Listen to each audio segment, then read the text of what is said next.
into this, of course, is just an update, like for the past week. Because I'm one who, of course, shares a lot about, of course, my story, what's going on, in hopes that my lessons and the things that I'm going through can, of course, teach somebody else or give somebody else a light bulb that goes off like, oh my God, I need to do this too, that type of thing, or at least give them ideas to help, of course, make some changes in their life. I guess I put it that way. So, of course, subscribe. Make sure that you click the notification bell so that you can get all my videos that I upload during the week, because I upload just about daily. So, like I said, definitely welcome. This video, of course, like I said, this is a Vlogmas. This is about, like I said, just my past, I guess my past week. I mean, I really don't know. But I guess, like I said, just my past week. Some of the things that I realized, some of the things that I guess just realized. I guess I put it that way. Um, it's almost, but Christmas is what, I guess 2 weeks away. 2 weeks or so, 2.5 weeks away. Which I'm not really tripping off that right now at all. Because like I said, we have other stuff going on. Like I said, we have me and my partner, of course, we're together. He has a 16-year-old daughter. And of course, as y'all can imagine, teens and all the things that go on. And I'm sure if you're my age or anything over the age of a teen, I'm sure you know how those years can, of course, go. For some people, I guess I put it that way. And, okay, just happened to, like I said, to learn I guess, learn how to communicate better, I guess, with her as much as I can. Um, and it's not really the communications. I think our communication is fine.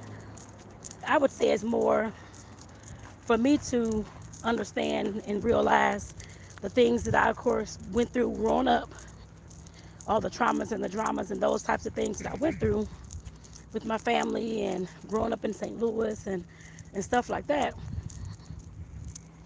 A lot of those things, of course, now y'all, I'm actually out walking, so a lot of those things, of course, I never wanted to experience again. I guess I put it that way. And I lived my life to make sure that I had none of those things around me when it came to anything, drugs, alcohol, anybody, domestic violence, um, me making sure I had my finances in order, all those types of things.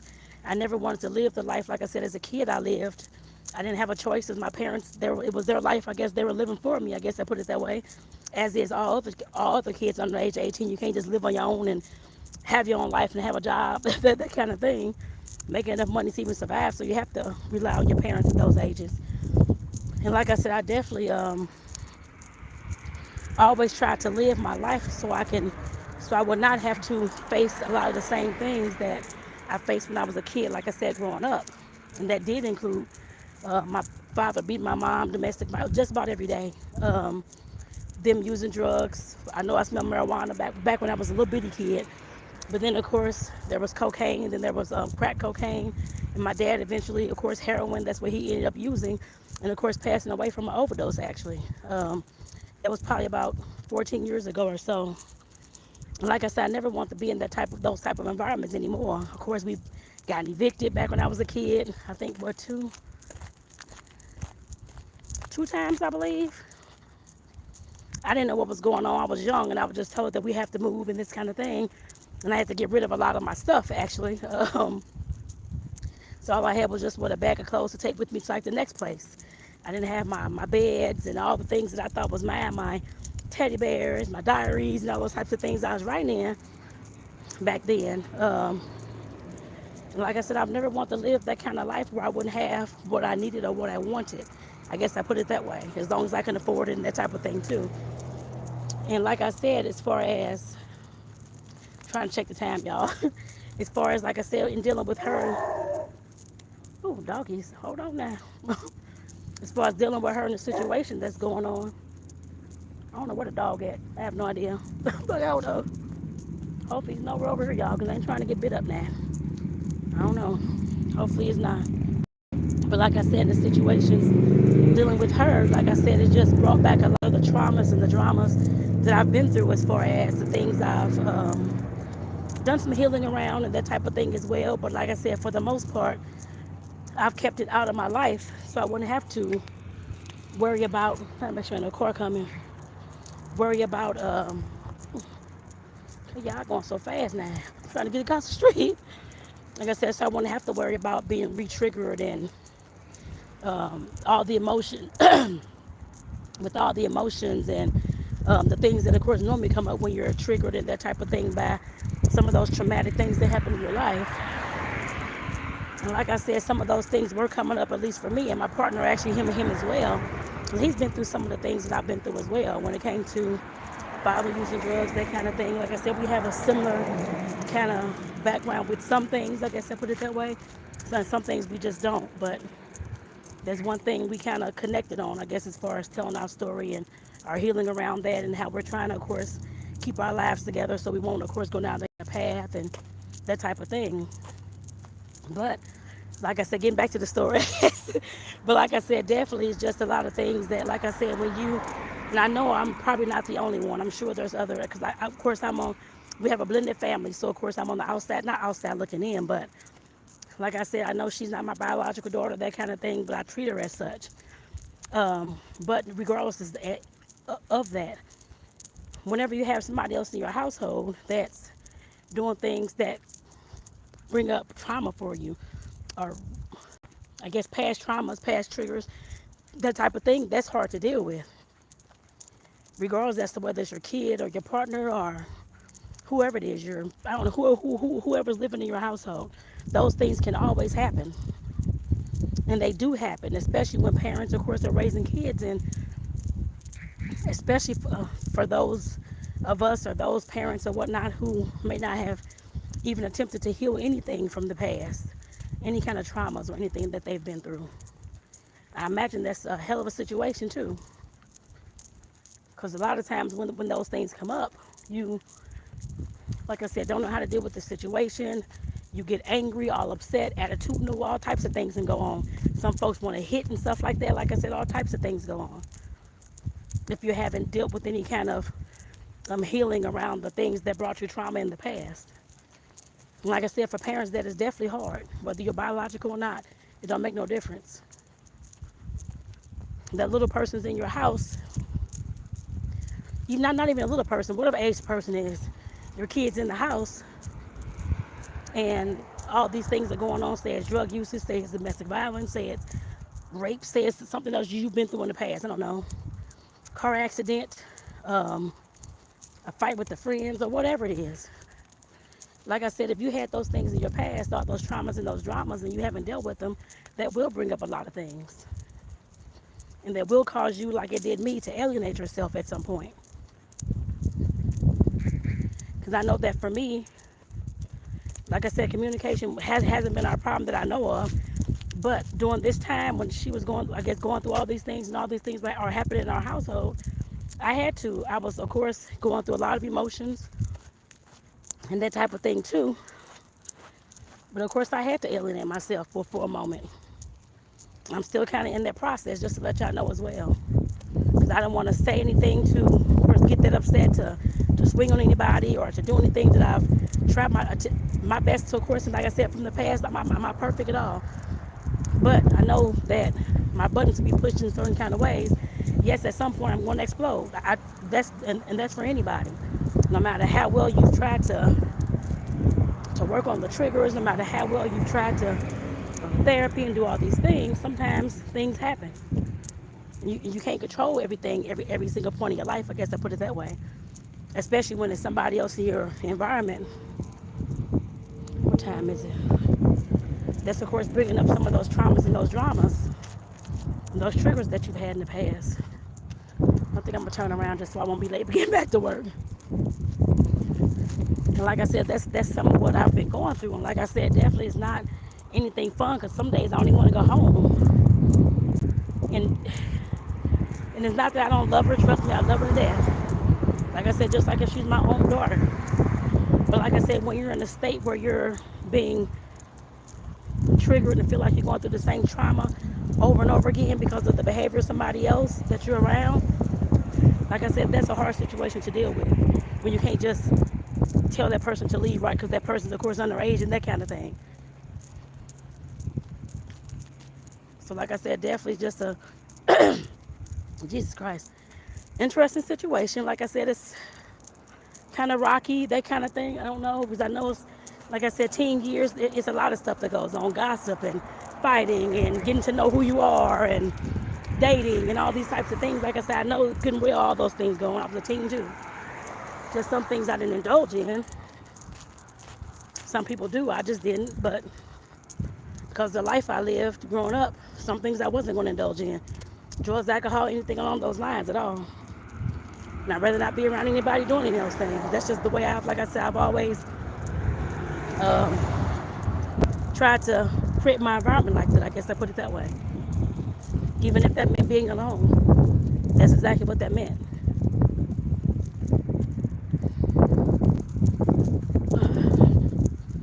Like I said, yes, still going through it, but like I said, definitely learning how to manage. I guess I put it that way, because I know, of course, most of you all may, of course, when you have a lease with somebody or in a relationship, that type of thing, or married, whatever the case is, you can't just up and leave like that. I guess I put it that way, because you, of course, can be legally liable for things too. But of course, that's not my plan. I guess I put it that way either. Like I said, I'm really hoping through some more communication, demonstrating different things, I guess, whether it's reading or trying to do like some other positive things, I guess, around her. I guess I put it that way. And of course, the prayers and stuff like that. Like I said, definitely, I'm hoping that there's a turnaround sometime soon. I guess I put it that way. It may not be soon, of course, in my time at all, but I just don't want to see anybody, at least to me, take their life down too far of a rabbit hole that they can't get out of. I guess I put it that way. So like I said, definitely that's one of the things, like I said, that's been going on. But another thing, besides that, you all may have seen my videos about the first big festival that I went to sell my cookies. And of course, it was a sellout within the first, actually half the time I was there. Within the first 3.5 hours was a sellout. I still had 3.5 more hours to go. I put it that way. So I guess I learned a whole lot of lessons with that. But what I've been realizing is that, of course, you can say you have a business, say you have that, say all this stuff is going on because you have a name and you know how to make the product and do all this stuff, and that's fine and dandy. But what I know and what I guess what I know, I guess I put it that way, that the business is more than that. You have to have skills in marketing. I guess I put it that way. You have to have a know-how on how to, of course, obtain customers, acquire customers, and keep those customers. You have to nurture them in some kind of way. Like I said, find them in some kind of way. And like I said, just with me and my, can't say this is the first business I've had. No, it's not. I am a full-time social worker, but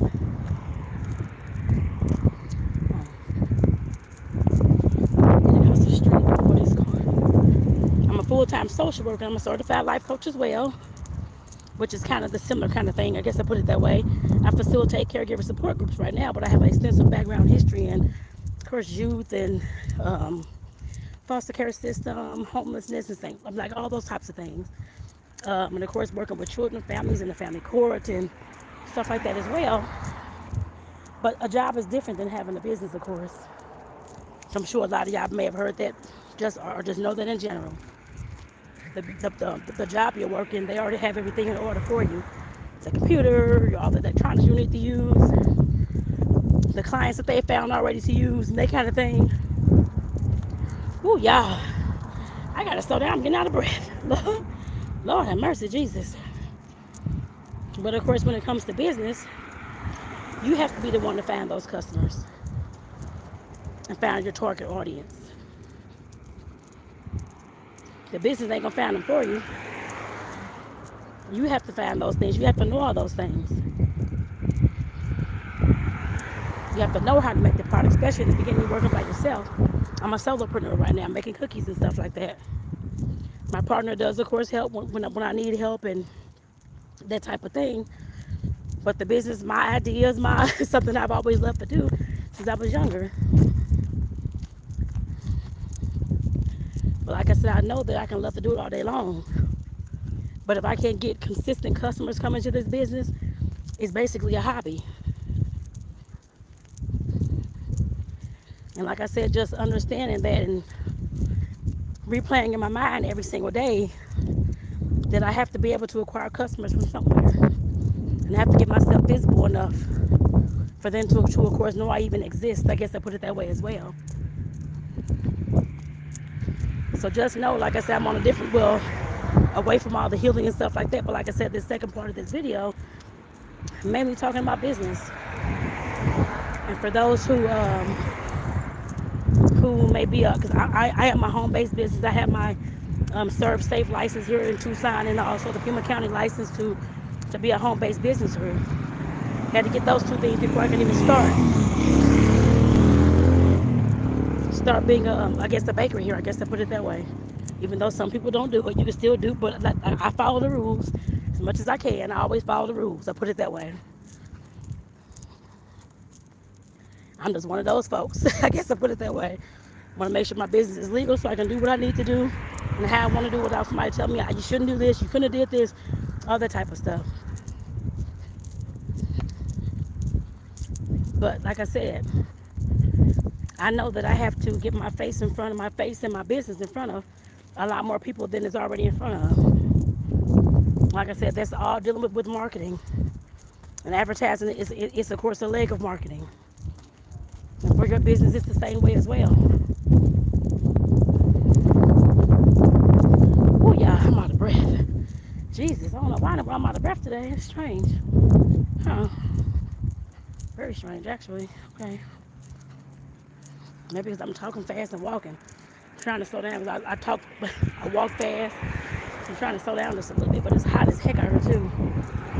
Down in southern Arizona, so it's hot today. I don't know, but the temperature, it's a good breeze, but the breeze is blowing, but otherwise the sun is hot as hell. As y'all can see, I'm trying to cover my eyes so you can see the walk. Very, very bright. But like I said, definitely you have to get your eyeballs, your business. Eyeballs have to be on your business. And the mission that you're trying to create as well. Whatever your business is, the vision, whatever it is. And I know that, which is played out in my life over these last probably 2 decades, I've closed the business, started it back up, not did the stuff in the business, stopped again, allowing life to happen, relationships to happen, things to end. I had to move on, all types of stuff. So yes, life definitely happened, but I know that through all that, still, if my business, nobody knows about it, I'm not going to have any sales. That's how that goes. Whether that means you or I guess you as well, especially if you have a small business, small home business that you're trying to, of course, get going and have consistent clients in. You got to be visible. Yes, it's good to go to craft fairs and stuff like that, which is always fine.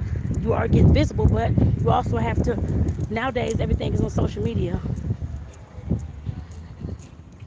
So you of course have to start ramping up your social media on all platforms. And that's what I've been doing. Probably not so much, well, on my cookie page, yes. That Facebook and Instagram, yes, I have been. But I know it needs to be all over the place, probably consistently, I'm sure.